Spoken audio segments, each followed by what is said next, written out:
Somebody feels like something is your fault, and if they could like push and shove you over it, they would. Like somebody's really angry at you, they blame you for some misfortune that they're experiencing, right?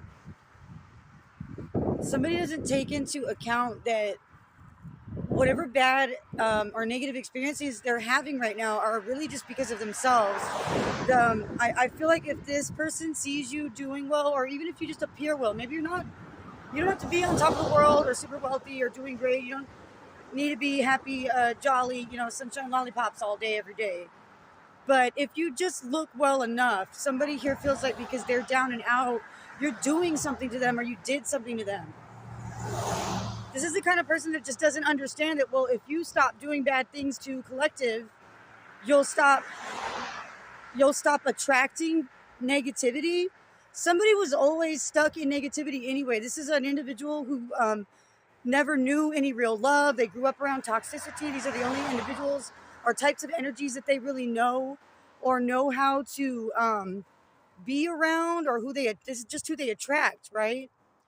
But they're blaming you.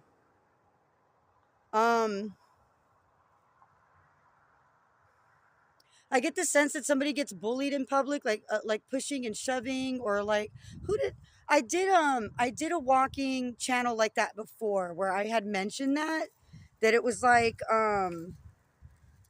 the energy of somebody that, like, if you pass by them in a club, you bump into them by accident, they'd be like, hey, like this is an individual.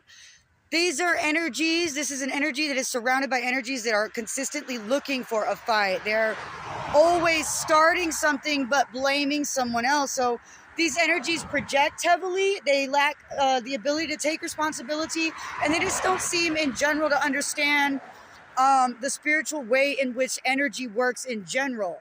And even if you're not spiritual, if these are that kind of feels like they are. There feels like some spiritual bullying here, but that could just be because it's so emotional and heavy, because it's very negative. But these feel like individuals who, even if they're very like logical and based in a scientific only type of reality, that's fine, but they still don't seem to really understand how energy works. So if what you put out is what you get back, and that's just simple, right? When it comes to a basic understanding of energy, but these people don't get that. They feel like what I put out is what you should take. What I get back it just should be what I want. And if it isn't, then it must be your fault. And they don't care that they know they wronged you first. All right, I'll see you in the next one.